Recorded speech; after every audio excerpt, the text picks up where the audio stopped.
All right, so today we're gonna go over how to remove the governor on the 79cc Predator. And I'm gonna show you the simplest way possible to do this, where you don't have to buy an aftermarket throttle kit and change out the factory throttle linkages or anything like that. You can if you want to, and the throttle would be probably a whole lot simpler with an aftermarket kit. But I'm gonna show you how to do it without this so you don't have to buy anything extra. Now, what I would suggest is if you're gonna remove the governor on this 79cc Predator, you get an aftermarket flywheel. So also today I'm going to be putting on this ARC billet flywheel. And honestly, this flywheel costs more than this engine did, but I'll show you why I'm upgrading to this. So the reason I had to buy a new engine is because my old 79cc Predator threw the magnet on the flywheel and broke the mounts off for the coil and destroyed a few other things, and I just don't have anything to get these mounts back on correctly at the moment. It would cost me about $300 to get the gas and the tank I need to weld the aluminum, so it just made more sense to buy a whole new engine than to try to repair this one. But so I'm not continuously buying engines and potentially hurting myself, I decided it was worthwhile to go ahead and buy this aftermarket flywheel, just so we're not going to kill another engine over something stupid. Now, I've never had to upgrade a flywheel on any of my other engines. All my 212s have governor deletes and quite a bit of modification, but they're only turning about 5,500 RPMs, and I've never had an issue with it.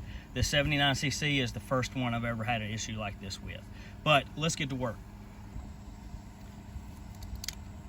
All right, so to start, we're gonna take the gas tank off just to get better access to those throttle linkages and the top of the governor arm. So we got 2 bolts here, and then another one on the back side.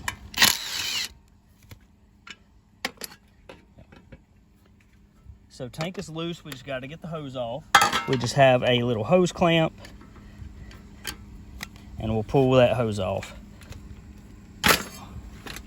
All right, and now there are 6 side cover bolts we're going to take off.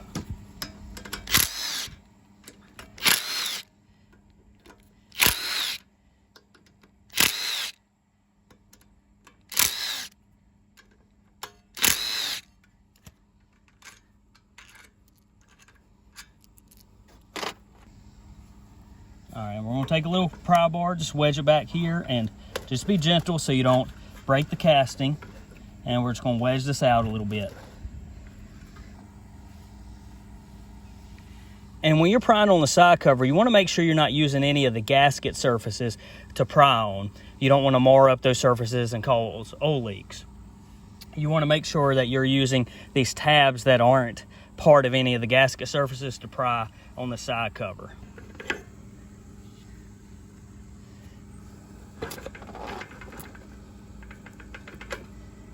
And if you're gentle with it, you can save this gasket. A lot of times it's going to tear, but if it tears, just get some black or gray RTV and you can just make a new gasket. I use this on all of my engines when the gasket goes, and it works fine. All right, it looks like we were able to save that gasket, so we can at least reuse that this time.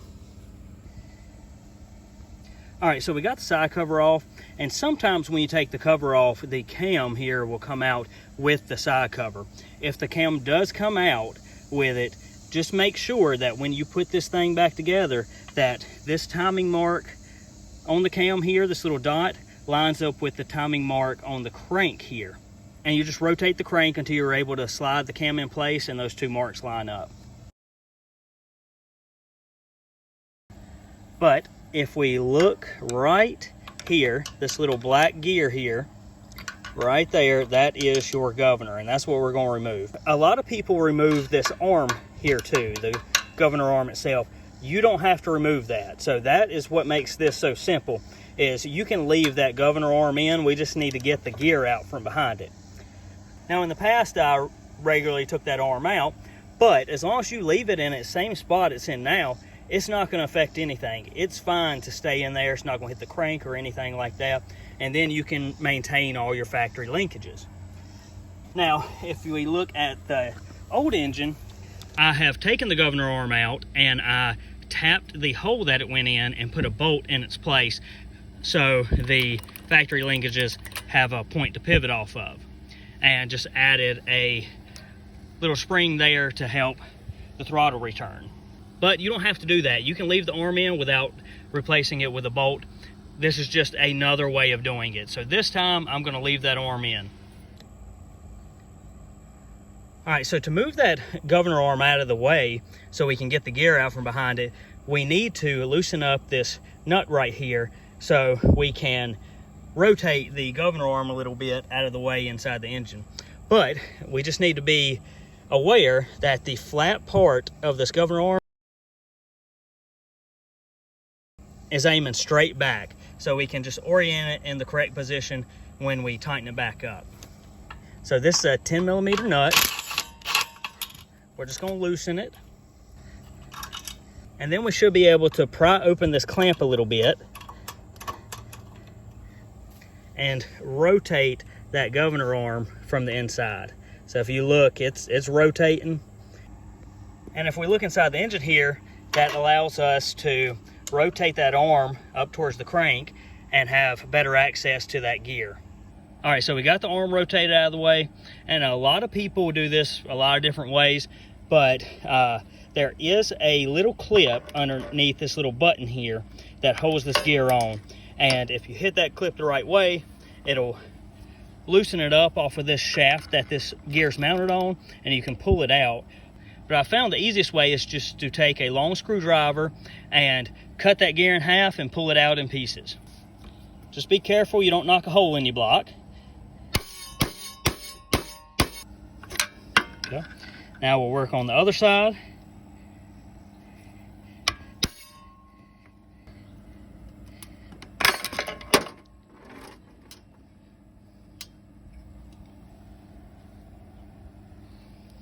So you see we got the button off, and there is a little clip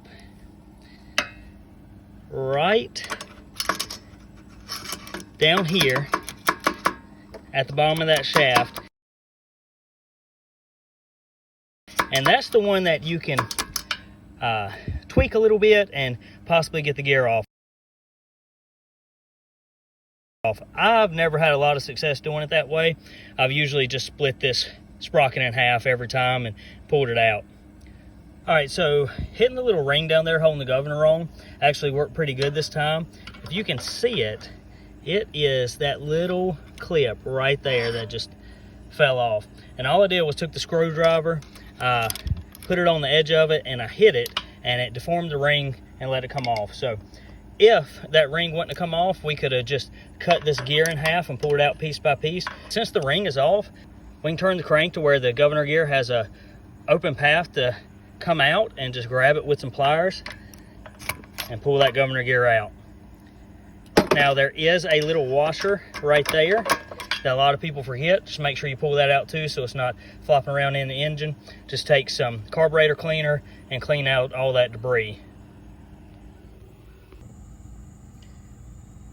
All right, so now we need to get our bracket here clamped back down on our governor arm.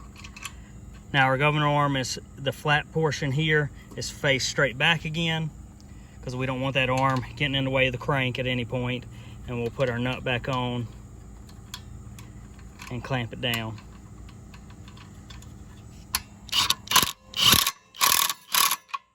So you see the factory linkages are still all intact. And if you look at our governor arm inside there, even if I move the throttle to its maximum range of travel, that governor arm's not getting anywhere close to that crank. So you can leave that in and don't have to change any of those factory linkages. Now we're going to clean this out real quick with a little carburetor cleaner.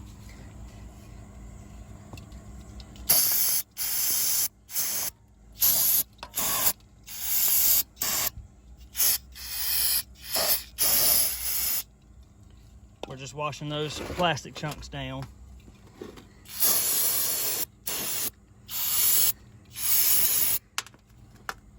We'll get our gasket surface clean. And then we're ready to put the side cover back on. Again, if you're able to save that gasket, just reuse that.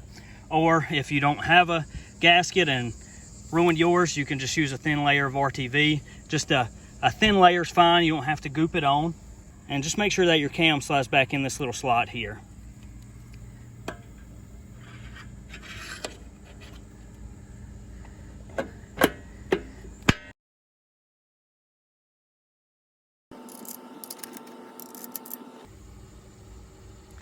And I forgot to mention, before you put the side cover back on, add a little splash of oil over those parts. Since we did clean off carburetor cleaner, we want that stuff to be pre-lubricated before we try to start this.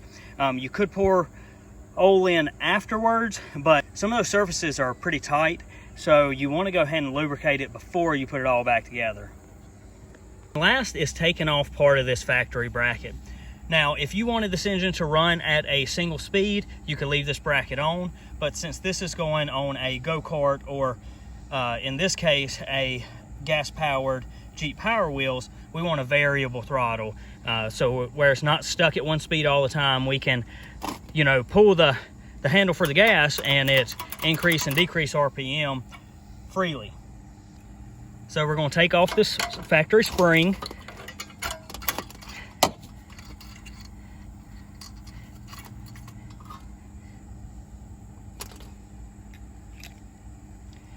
We will take off this top nut. That's just a 10mm nut.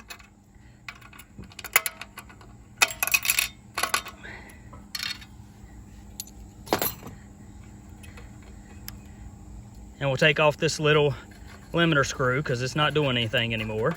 And what I did with the last engine is I just took the throttle cable, I wedged it up underneath this plate here, and pulled it all the way through, and there's a little lip here on the side cover, and that lip was just enough to hold that into that throttle cable, and I hooked my cable up into one of these holes and put a little throttle stop on there, and that worked great.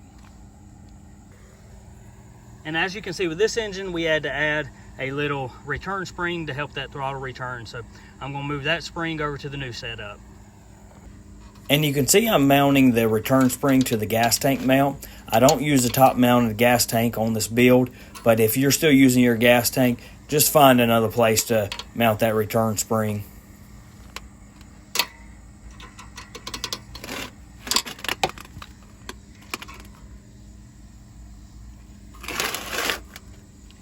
All right, so the return spring is on. Let's go over to the cart and I'll show you how I hook that throttle up a little better.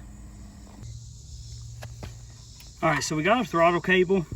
Now this throttle cable's seen better days, but all I did was slide the cable up under that bracket there, and then you can wedge the rest of your cable in. And as you can see, that factory little lip there stops your throttle sheath, and then you can take your throttle cable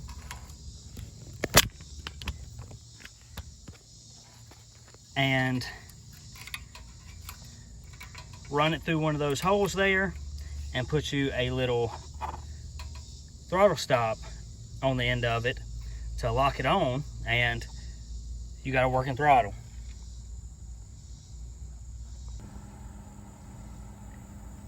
And that's it. That's the easiest and cheapest way to remove the governor from these 79cc Predator engines.